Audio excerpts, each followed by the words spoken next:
மீனராசி கல்யாணம் முடிச்ச ஆணா இருந்தா மனைவி வீட்டு வழியில உங்களுக்கு செய்யக்கூடிய செய்வினால கஷ்டப்பட்டிருப்பீங்க. பெண்ணா பிறந்திருந்தா உங்க சுற்றார் பற்றார் நீங்க சுகத்தோட வாழ்ந்ததை பார்த்து உங்களுக்கு சூழ்ச்சிகளும் ஏவலையும் பண்ணி தொந்தரவு பண்ணிட்டு இருப்பாங்க. ஏழு நாட்டு சனியினுடைய மத்திம பகுதி நீங்கள் பார்த்தீங்கன்னா ஜென்ம சனியில் இருக்கீங்க. அப்போ ஜென்ம சனியாக பயிற்சியாகி கொஞ்ச நாள் தானங்க ஆச்சு. இதுக்குள்ளே பாருங்கள், எனக்கு ஒரு விதமான குழப்பம் அப்படின்றது இருக்குது. ஒரு விதமான மந்த நிலை, எதுக்கடாப்பா வாழறோம் அப்படின்ற ஒரு விட்டேத்தியான ஃபீலிங். உங்களுடைய ராசியின் அதிபதியான குரு பகவான் உங்களுடைய ராசிக்கு 5ஆம் இடத்துல உச்ச நிலையில் இருக்கும்போது உங்களை அடிச்சுக்க யாராலையும். சனி பகவான் தன்னுடைய ராசியில் ஜென்மத்தில் அமர்ந்திருந்தாலும் குருவின் பார்வையால் சனி பகவான் உங்களுடைய சங்கடங்களை ஃபுல்லாக நிற்கும். உங்கள் வாழ்க்கை யோகமாக அடையும். உங்களுக்கு பணத்தட்டுப்பாடா இல்லை ஏதாவது ஒரு குறையா எல்லாமே சரியாயிடும். நீங்கள் சரியாகலைன்னா என் சட்டையை பிடிச்சி கேளு. கேத்து 6ஆம் பாவம், பெரிய லெவலில் கடன் வாங்கக்கூடாது, கடன் கொடுக்கவும் கூடாது, கடன் அன்பை முறிக்கும். இந்த தாரக மந்திரத்தை மனசில் அப்படியே ஸ்ட்ரிக்டாக வச்சுக்கோங்க 12ஆம் மாதம் வரைக்கும். அதே மாதிரி ஆரோக்கியத்தில் கவனம். சனி பகவான் உங்களுடைய லைஃப்பில் நிறைய விஷயங்களை பக்குவப்படுத்திட்டார். கிட்டத்தட்ட அதிகமாக கடன் வாங்கி கடன் பிரச்சனை, யாரெல்லாம் அதிகமாக நம்பினீங்களோ அவங்க மூலமாக பிரச்சனை அப்படின்னு எல்லா விதமான அழுத்தங்களையும் உங்கள் மேலே சுமத்திட்டாங்க. பழியாது, அவங்களே அழுத்தத்தையும் கொடுத்து பழியவும் உங்கள் மேலே போட்டாங்க. ரிஃப்ளெக்ட் ஆன்மீக சேனலை பார்த்துருக்கிற அனைவருக்கும் வணக்கம். 2026 ஏப்ரல் மாதம் 14ஆம் தேதி இனிய தமிழ் புத்தாண்டு பெயர்ச்சி. இந்த வருஷத்துடைய பெயர் பரபாவ வருஷம். ராசிநாதன் ராசி கட்டத்தில் மேச ராசியில் சூரிய பகவான் சுக்கிர பகவான் இருக்கார். மிதுன ராசியில் குரு பகவான் பலமாக இருக்கார். சிம்ம ராசியில் கேது பகவான் பலமாக இருக்கார். கும்ப ராசியில் ராகு பகவானும் சந்திர பகவானும் இருக்காங்க. மீன ராசியில் சனீஸ்வர பகவான், செவ்வாய் பகவான், புதன் பகவான் பலமாக இருக்காங்க. இந்த 2026 12 ராசிக்காரங்களுக்குமே யோகன் கூட சொல்லலாம். அந்த மாதிரியான ஒரு தருணம் இருக்குது. அதனால் 2026 மேச ராசி முதல் மீன ராசி வரைக்கும் யோகங்கள் நிறைஞ்ச ஒரு வருஷமாகவே அமையிறதுக்கான ஒரு வாய்ப்பு நிறையா இருக்குது. மீன ராசிக்காரர்களுக்குத்தான் இந்த முறை யோகமே. படிக்கிற குழந்தைங்க நல்லா படித்து மேன்மையான ஒரு படிப்புக்கு உண்டான வேலை வெட்டிகளோ, நிறைய பேர் டாக்டர் சம்மந்தப்பட்ட படிப்பு, வாதாடக்கூடிய வழக்கறிஞர்கள், கலைத்துறையில் பிரகாசிக்கக்கூடிய கலைத்துறையினர், இதெல்லாம் உள்ள ஜாதகமே நீங்கள் தாங்க. 2026க்கு முன்ன வரைக்கும் படம் எடுத்து நஷ்டமாயிருக்கலாம், படித்த படிப்புக்கு கடன் வாங்கி நஷ்டமாயிருந்திருக்கலாம், மண் பொண்ணு மாலை மாளிகையை கூட விற்கக்கூடிய தருணங்கள் கூட நடக்கக்கூடிய நேரங்காலத்தில் இருக்கலாம். தாங்கடம் வாங்கி வீங்கடம் வாங்கி கடனாளியாக இருந்து கஷ்டப்பட்டு இருக்கக்கூடிய தருணங்களும், பல அவமான அவப்பேர்களை சந்திக்கக்கூடிய ஒரு நேரங்காலங்களும் இந்த மீன ராசிக்காரர்களுக்கு தான் உண்டு. போதுண்டா உங்கள் வாழ்க்கைப்பட்ட கஷ்டம். ஆண்டவனை தேடி ஆண்டவனை கிச்சின்னு பிடிச்சனால, இறைவனை ஈசனை பிடிச்சனால உங்களுக்கு மறுவாழ்க்கை. உங்கள் ராசியில் தான் சனீஸ்வர பகவான் இருக்கார். ஜென்மத்தில் சனி பகவான் இருக்கார். வரக்கூடிய ராகு கேது பெயர்ச்சி வரைக்கும் தான் உங்களுக்கு கஷ்டம். ராசிக்கு 12வது வீட்டில் ராகு பகவான் கும்பராசியில் இருக்கிற வரைக்கும் தான் கஷ்டம். அடுத்து 11வது வீட்டுக்கு போயிடுவார். 11வது வீட்டுக்கு போன உடனே யார் மூலியமாவது எவர் மூலியமாவது உங்கள் கடன் அடையிறதுக்கு வாய்ப்பு வரும். இல்லை நீங்கள் செய்யக்கூடிய வியாபாரமோ தொழிலோ, என்ன தொழில் செய்கிறீங்களோ அந்த தொழில் காரகன் மூலியமாக கடன் அடைக்க ஒரு வாய்ப்பு இருப்பது. 100க்கு 100 101% கூட நான் சொல்லுவேன். மீன ராசிக்காரர்களுக்கு தான் இந்த 2026 யோகம். என்னடா அவன் இப்படி சொல்கிறானேன்னு பார்க்காதீங்க. வரக்கூடிய ராகு கேது பயிற்சி வரைக்கும் தான் உங்கள் கஷ்டமே இருந்திருந்தா கூட 2026க்கு முன்ன வரைக்கும் நீங்கள் ஆணாக இருந்தாலும் பெண்ணாக இருந்தாலும், கல்யாணம் முடிச்ச ஆணாக இருந்தால் மனைவி வீட்டு வழியில் உங்களுக்கு செய்யக்கூடிய செய்வினால கஷ்டப்பட்டிருப்பீங்க. பெண்ணாக பிறந்திருந்தா உங்கள் சுற்றார் பற்றார் நீங்கள் சுகத்தோட வாழ்ந்ததை பார்த்து உங்களுக்கு சூழ்ச்சிகளும் ஏவலையும் பண்ணி தொந்தரவு பண்ணிட்டு இருப்பாங்க. அதெல்லாம் மெரிச்சு தும்சம் பண்ணிடுவீங்க இனிமேட்டு. இனிமே உங்கள் வாழ்க்கை யோகம்தான். பணம் சொல்லக்கூடிய அந்த பொருளாதாரத்தில் மேற்பட்டு அந்த காசு பணம் மகாலட்சுமியோடைய அருளாட்சி உங்களுக்கு கிடைச்சி எல்லாமே உங்களுக்கு இனிமையாக வரக்கூடிய நேரம் இந்த 2026 சித்திரை வருஷப்பிறப்புக்கு மேலே தான். இருந்திருந்தாலும் உங்கள் ராசிக்கு நீங்கள் உங்கள் குலதெய்வ கோயிலுக்கு ஏதாவது ஒரு குறை வச்சுருந்தீங்கன்னா அந்த குறையை நிவர்த்தி பண்ணுங்கள். இல்லை தான் அப்பாவுடைய அப்பா முன்னோர் வழிபாடை பண்ணுங்கள். இல்லை இடையில ஒரு நாளைக்கு நான் சொல்லக்கூடிய ஒரு கோயிலுக்கு போயிட்டு வாங்க. எங்கேயும் கிடையாதுங்க. நம்ம சென்னை அருகாமையில் இருக்கக்கூடிய வல்லக்கோட்டை முருகன் கோவில். அரசியலில் பிரவேசம் ஆகணுன்னாலும் சரி, கஷ்டம் நஷ்டம் அவப்பேறு அவமானத்தில் இருந்தாலும் சரி, ஏதாவது செவ்வாய்க்கிழமை, வெள்ளிக்கிழமை, சனிக்கிழமை ஒரு 5 வாரம் வரேன்னு வேண்டிக்கிங்க. வாரத்துக்கு மட்டும் ஒரே ஒரு சேவல் வாங்கி வீட்டில் கட்டி போட்டு தீனி போடுங்க. 5ஆவது வாரம் அந்த கோயிலுக்கு அந்த சேவலை கொண்டு போயிட்டு கோயிலுக்கு கொண்டு போயிட்டு கோயில் உயர் அதிகாரிகள் கிட்டையாவது குருக்கள் கிட்டையாவது கேட்டு இந்த கோயிலுக்கு இந்த சேவலை தானம் கொடுக்குறேன், நியமிச்சு விடுறேன்னு சொல்லி விட்டுட்டு வாங்க. உங்கள் வாழ்க்கை யோகமாக அடையும். உங்களுக்கு பணத்தட்டுப்பாடா இல்லை ஏதாவது ஒரு குறையா எல்லாமே சரியாயிடும். நீங்கள் சரியாகலைன்னா என் சட்டையை பிடிச்சி கேளுங்க. 100க்கு 100 வல்லக்கோட்டை முருகன் கோயில் சக்தி வாய்ந்த கோவில். மீனராசி அன்பர்கள் ஒரு நாள் போயிட்டு வாங்க. இந்த 3 நாளில் போயிட்டு வாங்க. உங்கள் தலையெழுத்தே மாறும்.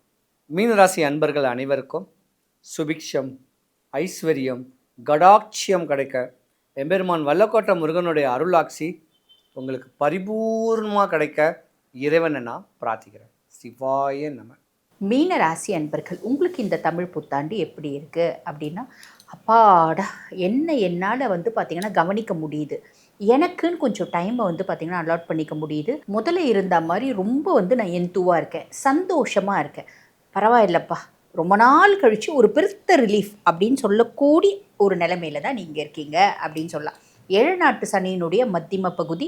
நீங்கள் பார்த்திங்கன்னா ஜென்ம சனியில் இருக்கீங்க. அப்போ ஜென்ம சனியாக பயிற்சியாகி கொஞ்ச நாள் தானங்க ஆச்சு. இதுக்குள்ளே பாருங்கள், எனக்கு ஒரு விதமான குழப்பம் அப்படின்றது இருக்குது. எப்பயுமே யார் என்ன பிரச்சனை அப்படின்னாலும் அதில் தெளிவாக பார்த்திங்கன்னா ஒரு முடிவை சொல்லக்கூடிய பர்சனாலிட்டி நான். இப்போ எனக்கே பார்த்திங்கன்னா சுயமாக எந்த விஷயத்தை முடிவெடுக்க முடியல. இப்போ எனக்கு ஏதாவது ஒரு விஷயத்தை முடிவெடுக்கணும் அப்படின்னா என்னோட மென்டாஸை கேட்க வேண்டியதாக இருக்குது, ஃப்ரெண்ட்ஸை கேட்க வேண்டியதாக இருக்குது, வெல் விஷஸை கேட்க வேண்டியதாக இருக்குது.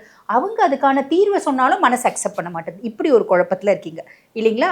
ஒரு விதமான மந்த நிலை, எதுக்கடாப்பா வாழறோம் அப்படின்ற ஒரு விட்டேத்தியான ஃபீலிங். பொதுவாகவே மீனம் பாருங்கள் ஒரு அதிர்ஷ்டமான ராசி. காலபுருஷனுக்கு 12ஆம் பாவம் இல்லைங்களா?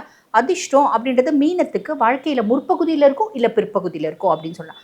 அப்படி ஒரு அதிர்ஷ்டமான ராசியில் பிறந்தாலும் ராசி அதிபன் குரு எந்த ஒரு முடிவாக இருந்தாலும் தீர்க்கமாக எடுப்பீங்க. அதுக்கும் மேலே பாருங்கள் சுக்கிரன் உச்சமடையக்கூடிய ராசி அப்படின்றனால வாழ்க்கை வாழ்வதற்கே அப்படின்னு கம்ஃபர்ட்டாக வாழணும்னு ஆசைப்படுவீங்க. இப்படி எல்லா ஆசையும் ஒரு விதமாக மண்ணில் போட்டு புதைச்சா மாதிரி ஒரு குழப்பத்திலேயே நான் இருக்கேன்ப்பா. இப்போ ரொம்ப எளிமையாக சொல்லணும் அப்படின்னா, ஜாதகம் பார்க்க வர நிறைய பேர் பார்த்திங்கன்னா உங்கள் குழந்தைங்க சார்ந்து வராங்க. அவங்க சொல்கிறது பாருங்கள், அம்மா குழந்தை மீன ராசியில் இருக்குமா, 3 வருஷமாக நீட் எக்ஸாம் எழுதிட்டு இருக்குமா, இப்போ இன்னும் திடீர்னு என்ன சொல்லுது, என் கூட படித்த பிள்ளைங்களா இன்ஜினியரிங் முடிச்சிட்டாங்க, என் கூட படித்த பிள்ளைங்களா சம்பாதிக்கிறாங்க, நான் சும்மா 3 வருஷமாக என் வாழ்க்கையை வீண் பண்ணிட்டு இருக்கேன், உன்னால தான் அப்படின்னு என்னையை திட்டுது, உங்கள் அப்பாவை திட்டுது, டென்ஷன் ஆகுது, இரிட்டேட் ஆகுது, சாப்பாடு வச்சா சாப்பாடை தூக்கி போடுது, பெட்ஷீட்டை போத்திட்டு ரீல்ஸ் பார்த்துட்ருக்கு, படிப்பில் கவனம் செலுத்த மாட்டேங்குது, மார்க் கம்மியாக போகுது, இந்த வருஷமும் நான் முடிஞ்சிருச்சு, அவள் தான் நான் மார்க் வாங்க மாட்டேன் அப்படின்ற மாதிரி எல்லாமே அபசகுனமாக பேசுதுமா அப்படின்ற மாதிரி வருத்தப்படுறாங்க. இந்த வருத்தத்துக்கெல்லாம் காரணம் யார் அப்படின்னா, சனி பகவான் ஜென்மத்திலே உட்காந்து ஒரு விதமான இல்யூஷன் அப்படின்றத கொடுக்குறார். இந்த ஒரு பெருத்த பிரச்சனைலேருந்து ஒரு தீர்வு அப்படின்றது வரப்போகுதுங்க. 6ஆம் மாதத்துக்கு அப்புறம் குருனோட உச்ச பார்வை 9ஆம் பார்வை சனி மேலே படியறதுனால, சனி மண்டை மேலேயே உட்காந்துருந்தாலும் பெருசாக நம்மளை எந்த விதத்துலையும் கெடுக்க போகிறது இல்லை. அவர் பாட்டுன்னு சிவனேன்னு இருக்க போகிறாரு. நம்ம பாட்டு நம்ம சந்தோஷமாக நம்ம வேலைகளை செஞ்சுட்டு போகலாம். முதல்ல எந்த அளவுக்கு நீங்கள் புத்திசாலியாக இருந்தீங்களோ அதே அளவுக்கு உங்களோட புத்திசாலித்தனம் அப்படின்றது மேலோங்கும், ஃப்ரஸ்ட்ரேஷன் அப்படின்றது மாறும். இது ஒரு பெருத்த சந்தோஷமான விஷயங்க. அதுக்கப்புறம் ராகு பகவான் 12ஆம் பாவத்தில் இருக்காரு. உங்களுக்கு என்னென்னலாம் தேவையோ நல்ல கம்ஃபர்ட்டாக பாருங்கள், எனக்கு ஒரு கார் வேணும், எனக்கு ஒரு லக்ஸரியஸான வீடு வேணும், எனக்கு நல்ல நாள். லேடிஸாக இருந்தால் என்ன யோசிப்பாங்க, பட்டு புடவை, டிசைனர் புடவை, ஃபேஷன் ஜுவல்லரி, காஸ்மெட்டிக்ஸ், இந்த மாதிரி என்னென்னலாம் தேவையோ அத்தனையும் வாங்குனீங்க. இனிமேல் மட்டும் வாங்குவீங்க 12ஆம் மாதம் வரைக்கும், அதில் எந்த சந்தேகமும் இல்லை. ஆனால் 6ஆம் மாதத்துக்கு அப்புறம் வந்து பார்த்திங்கன்னா குருனோட பார்வை ராகு மேலே இருக்காது, குரு சண்டால யோகம் அப்படின்றது இருக்காது. அப்போ என்ன அர்த்தம், எனக்கு தேவையானது, நான் ஆசைப்பட்டது, நான் விருப்பப்பட்டது எல்லாம் வாங்க போயிட்டு எனக்கு வசதி வாய்ப்பு இருக்குது அப்படின்னா பெருசாக கவலைப்பட வேண்டியது இல்லைங்க. வசதி வாய்ப்பு இல்லை அப்படின்னா 20,000 ரூபாய்க்கு வாங்க போயிட்டு 2 லட்சம் ரூபாய்க்கு வாங்கிட்டு வந்துடும். அப்புறம் வருத்தப்படும், ஐயோ அன்றைக்கி ஒரு செகண்ட் யோசிச்சுருந்தா இருந்திருக்குமே, நல்லா தான் இருக்குது இதெல்லாம் போடும்போது, ஆனால் காசு கட்டும்போது ரொம்ப கஷ்டமாக இருக்கே அப்படின்னு வருத்தப்படக்கூடிய ஒரு அமைப்பு. அதில் கவனம் அப்படின்றது வச்சுக்கோங்க. கேத்து 6ஆம் பாவம், பெரிய லெவலில் கடன் வாங்கக்கூடாது, கடன் கொடுக்கவும் கூடாது, கடன் அன்பை முறிக்கும். இந்த தாரக மந்திரத்தை மனசில் அப்படியே ஸ்ட்ரிக்டாக வச்சுக்கோங்க 12ஆம் மாதம் வரைக்கும். அதே மாதிரி ஆரோக்கியத்தில் கவனம் அப்படின்றது வச்சுக்கோங்க, சரிங்களா? சிம்பிள். அதே மாதிரி 6ஆம் மாதத்துக்கு அப்புறம் குரு பகவான் உங்கள் ராசி அதிபன் 5ஆம் பாவத்தில் போகிறான். பூர்வ புண்ணியஸ்தானம் புத்திரஸ்தானத்தில் குரு. இது வரைக்கும் எத்தனை பொறுப்பு எடுத்திருப்பீங்கம்மா? அத்துணை பொறுப்புலையும் என்னென்னலாம் நல்லது செஞ்சுருப்பீங்க, அத்துணைக்கும் நல்ல கர்மாக்களுக்கான பலன்களை அனுபவிக்கக்கூடிய காலகட்டம் அப்படின்னு சொல்லலாம். நிறைய மீனராசி அன்பர்களுக்கு இது வரைக்கும் நான் பல வருஷமாக வைத்தியம் பண்ணுறேன். 4 வருஷமாக இக்ஸி பண்ணிட்டேன், அதே மாதிரி 3 IVF பண்ணிட்டேன். என்ன பண்ணியும் எங்களுக்கு வந்து பாருங்கள் குழந்தை பிராப்தமே இல்லை அப்படின்னு வருத்தப்படுறவங்க சாலிடாக நிறைய பேருக்கு குழந்தை பிராப்தம் அப்படின்றது வரத்துக்கான வழியும் வாய்ப்பும் உண்டு. அதுலேயும் நிறைய பேருக்கு ஆண் குழந்தை பிறக்கிறதுக்கான பிராப்தமும் உண்டு, சரிங்களா? ஆணாக இருந்தாலும் பொண்ணாக இருந்தாலும் நம்ம குழந்தை இருந்தாலும் குரு வந்து பார்த்திங்கன்னா 5ல் இருக்காரு அப்படின்னும் போது ஆண் குழந்தை, நல்ல குழந்தை பிறக்கிறதுக்கான பிராப்தம் உண்டு.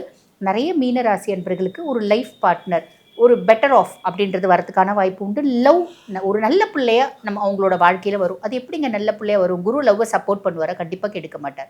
ஆக நல்ல பிள்ளை உங்கள் வாழ்க்கையில் வரதுக்கான வழியும் வாய்ப்பும் உண்டு. பூர்வீகத்தில் நிறைய சொத்து பத்து இருக்குங்க, இது வரைக்கும் கொடுக்காம எங்களை ரொம்ப வருத்தம் எடுக்கிறாங்க, எங்கள் பேரண்ட்ஸ் கொடுக்க மாட்டேங்கிறாங்க, லவ் மேரேஜ் பண்ணிட்டேன்ற ஒரே காரணத்துக்காக இந்த காலகட்டம் உங்களுக்கு பூர்வீகத்தில் சொத்து பத்து வீடு வாசல் இருக்குது அப்படின்னா உங்கள் கைக்கு வந்து சேர்றதுக்கான வழியும் வாய்ப்பும் உண்டுங்க. நாங்கள் ரொம்ப கஷ்டப்படுறது எதனால் தெரியுமாங்க? காசு பணத்தை பற்றிலாம் நாங்கள் யோசிக்கிறதே இல்லைங்க. எங்கள் பிள்ளைங்க தாங்க, பிள்ளைங்க ஆளாயிட்டா போதும்னு நினைக்கிறோம். சமுதாயத்தில் ஒரு மரியாதையான குடும்பங்க எங்கள் குடும்பம். ஆனாலும் எங்கள் பிள்ளைங்களால் நாங்கள் கடுமையான மன உளைச்சலுக்கு ஆளாகிறோம். எங்கள் பிள்ளைங்க திருந்துவாங்களாங்க அப்படின்னா நிறைய மீனராசி அன்பர்களுக்கு குரு 5ல் போகிறதுனால பிள்ளைங்களால் இருந்து வந்த பிரச்சனைகளும் மாறக்கூடிய காலகட்டம். இப்போ வந்து சிலருக்கு அது மாறுறதுக்கான எல்லளவும் எங்களுக்கு சோடே தெரில அப்படின்னா குழந்தைங்க சுய ஜாதகம் பாருங்கள். குழந்தைங்க சுய ஜாதகத்தில் குழந்தைங்க என்ன தசையில் இருக்காங்க அப்படின்னு பாருங்கள். அந்த தசைநாதனை நீங்கள் வந்து பார்த்திங்கன்னா ப்ரீத்தி பண்ணுறீங்க, ஸ்ட்ரென்தன் பண்ணுறீங்க அப்படின்னா மாறும், கவலைப்பட வேண்டாம். ஆனால் நீங்கள் மீனமாக உங்கள் ராசி பிரகாரமே குழந்தைங்களோட குணாதிசயங்களை ஒரு பெருத்த மாற்றம் அப்படின்றது வரும். பிள்ளைங்களால் இருந்து வந்த மனக்கசப்பு, மனசஞ்சலம் எல்லாமே மாறக்கூடிய காலகட்டங்க. நான் சொன்ன சின்ன சின்ன விஷயத்தில் கொஞ்சம் கவனமாக இருக்கீங்க அப்படின்னா மட்டும் போதுமானது. இந்த தமிழ் புத்தாண்டு நிறைய நல்லது உங்களுக்கு நடக்கும். வாழ்த்துக்கள். மீளாத மிகப்பெரிய துயரத்தில் இருக்கக்கூடிய மீன ராசி அன்பர்களாகிய உங்களுக்கு உங்களை நீங்கள் மீட்டெடுக்கக்கூடிய ஒரு அற்புதமான வருடம்தான் இந்த தமிழ் வருடம். உங்களுடைய வாழ்க்கையில் கிட்டத்தட்ட ஒரு 12 வருடத்துக்கு பிறகு நீங்கள் இருக்கீங்களா இல்லையா அப்படின்னு அப்பப்போ தொட்டு பார்த்துட்டே இருக்கீங்களா, அப்பப்போ உங்களை கிள்ளி பார்த்துட்டே இருக்கீங்களா, அதை உறுதி செய்யக்கூடிய ஒரு அற்புதமான வருடம் தான் இந்த தமிழ் புத்தாண்டு. இந்த தமிழ் புத்தாண்டு சித்திரை மாதம் ஆரம்பிக்குது, ஓகே. ஆனால் உங்களுடைய அற்புதமான செயல்கள், உங்களுடைய வாழ்க்கையில் நல்ல விதமான மாற்றங்கள் ஆனி மாதம் முதல் உங்களுடைய ராசியின் அதிபதியான குரு பகவான் உங்களுடைய ராசிக்கு 5ஆம் இடத்துல உச்ச நிலையில் இருக்கும்போது உங்களை அடிச்சுக்க யாராலையும் முடியாது. சனி பகவான் தன்னுடைய ராசியில் ஜென்மத்தில் அமர்ந்திருந்தாலும் குருவின் பார்வையால் சனி பகவான் உங்களுடைய சங்கடங்களை ஃபுல்லாக நீக்குவார். கிட்டத்தட்ட ஒரு 1.5 வருட காலமாக நிறைய மன அழுத்தங்கள். மீனராசிக்காரங்க கணவன் மனைவியாக ஒன்றோட ஒரே வீட்டில் அந்யுன்யமாக வாழ்ந்துட்டீங்கன்னா அது உங்கள் சுயஜாதகத்தில் கொடுக்குற பூர்வ புண்ணிய ஸ்தான பலம் தான் சொல்லுவேன். இல்லைங்க, நீ சொன்ன மாதிரி நாங்கள் 2 பேரும் ஒரே வீட்டில் இல்லை, ஒரே ஊரில் இல்லை, அப்படியே இருந்தாலும் நாங்கள் சந்தோஷமாக இல்லை அப்படின்னு சொல்லக்கூடிய தன்மை தான் கோச்சார கிரகங்கள் இந்த 1.5 வருஷத்தில் உங்களை பாடாப்படுத்தி பம்பரமாக சுத்த வச்சு கல்யாணம் முடிப்பியான்னு உங்களுக்குள்ள பல மன அழுத்தத்தை ஏற்படுத்தியிருக்குங்கிறது உண்மை. சில மீனராசி அன்பர்கள்லாம் வந்து பார்த்திங்கன்னா கல்யாணம் முடித்தேங்க, அதுவும் இந்த 1.5 வருஷத்துக்கு முன்னாடி தான் கல்யாணம் முடித்து 1 வாரம் வாழலை, 1 மாதம் வாழலை, கிட்டத்தட்ட 6 மாதம் கூட வாழலைங்க. கடைசியில் அவங்க அம்மா வீட்டுக்கு போயிட்டாங்க, நான் எங்கள் வீட்டுக்கு வந்துட்டேன்னு சொல்லக்கூடிய நிலைமை தான் கடந்த காலங்களில் நடந்தது. சனி பகவான் உங்களுடைய லைஃப்பில் நிறைய விஷயங்களை பக்குவப்படுத்திட்டார். கிட்டத்தட்ட அதிகமாக கடன் வாங்கி கடன் பிரச்சனை, யாரெல்லாம் அதிகமாக நம்புனீங்களோ அவங்க மூலமாக பிரச்சனை அப்படின்னு எல்லா விதமான அழுத்தங்களையும் உங்கள் மேலே சுமத்திட்டாங்க பழியாக. அவங்களே அழுத்தத்தையும் கொடுத்து பழியவும் உங்கள் மேலே போட்டாங்க. கிட்டத்தட்ட என்னை பொறுத்த இந்த மீன ராசி அன்பர்கள் வந்து பார்த்திங்கன்னா தங்க நகைகள் மீது அக்கறை செலுத்துவதே கிடையாது. யாருக்கு என்ன பிரச்சனை சரி வீட்டில் இருக்க நகையை எடுத்து கொடுத்துறது. அது உங்கள் நகையாக இருக்கலாம், இல்லை உங்கள் மனைவி நகையாக இருக்கலாம், யார் நகையாக இருந்தன அவங்க நல்லா இருக்கணும்னு நகையை கொடுத்துறீங்க.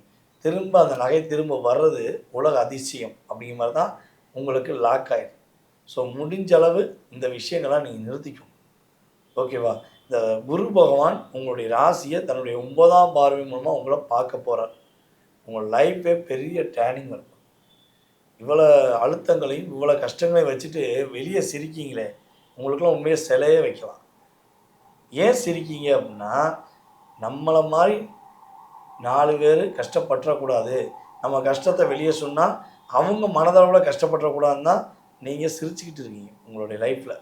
ஆனால் இந்த நிலை உண்மையான புன்னகை உங்களுடைய லைஃப்பில் இனிமேல் தான் இந்த ஆணி மாதத்துக்கு மேலே தான் வரப்போகுது என்பது நிதர்சனமான உண்மை. இதில் இன்னொரு விஷயம் நம்ம சொல்லலாம்.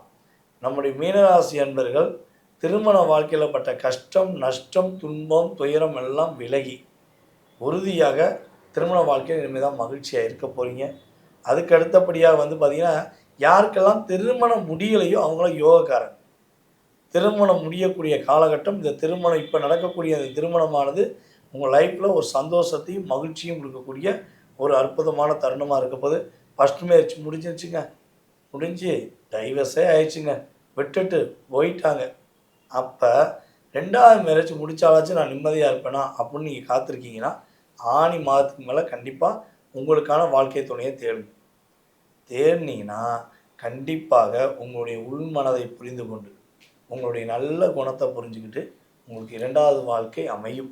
எப்படி அமையும்னா, உங்களுடைய ராசிக்கு கிட்டத்தட்ட 5ஆம் இடத்துல குரு பகவான் அமர்ந்து உங்களுடைய ராசிக்கு 11ஆம் இடத்தை தன்னுடைய 7ஆம் பார்வை மூலமாக பார்க்க.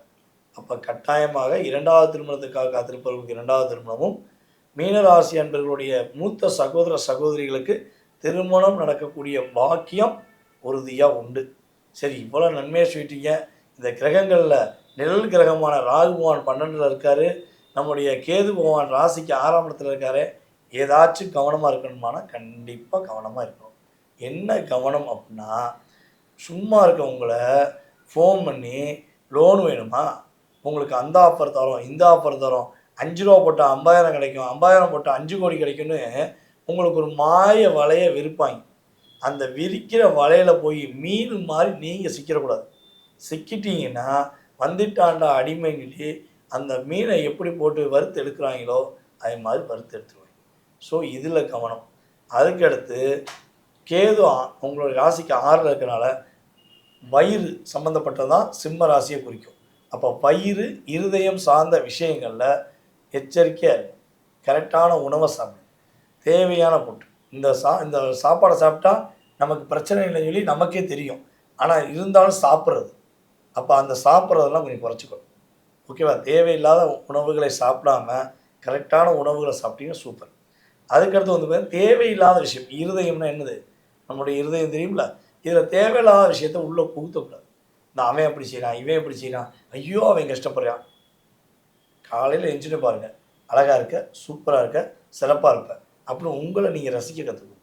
அடுத்தவங்களுடைய விஷயங்களை மனசில் ஏற்றாதீங்க. ஏற்றுனா இருதயத்தில் சின்ன சின்ன பிரச்சனை ஏற்றுறவங்களுக்கு வரும். ஏற்றவே மாட்டேங்கிறவங்களுக்கு எந்த பிரச்சனையுமே கழுத்தில் வராது. கடன் வாங்கிடாதீங்க. கடன் வாங்கினீங்கன்னா கொஞ்சம் இல்லை, அதிகமாக கவலைப்பட வேண்டிய சூழ்நிலை வந்துடும். ஸோ ஏமாறாமல் இருப்பதும் தேவையில்லாத விஷயத்தை ஏற்றாமல் இருப்பதும் உங்களுக்கு மிகப்பெரிய ஒரு மாற்றத்தை கொடுக்கக்கூடிய விஷயமாக இருக்கும். மீன ராசிக்காரர்கள் இனிமே தான் மீண்டு வர போகிறீங்க. கிட்டத்தட்ட 12 வருடத்துக்கு பிறகு உங்களுடைய வாழ்க்கையில் மிகப்பெரிய அற்புதங்களையும் மிகப்பெரிய நல்ல விஷயங்களையும் பொருளாதாரம் சார்ந்த விஷயங்களையும் சிறப்பாக அடையக்கூடிய அற்புதமான வாய்ப்பு இருக்குது. நீங்கள் பயன்படுத்திக்கோங்க, மற்றவங்களை பற்றி யோசிக்காதீங்க. வாழ்க நலமுடன். இந்த தமிழ் புத்தாண்டு தினத்தோட தன்னுடைய ஆசைகள் நிறையா இருக்கும், தேவைகள் நிறையா இருக்கும். ஏன் கடனாளியாக கூட இருக்கலாம், கஷ்டமாக இருக்கலாம், நலிஞ்ச நோயில் இருக்கலாம், எதிரிகள் கூட உங்களுக்கு இன்னல்களும் விளைவிக்கலாம்.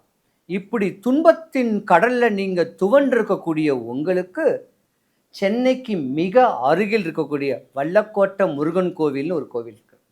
இந்த கோயிலுக்கு செவ்வாய்க்கிழமை, வெள்ளிக்கிழமை, சனிக்கிழமை ஒரு 3 வாரம் வரேன்னு மட்டும் வேண்டிக்கிங்க.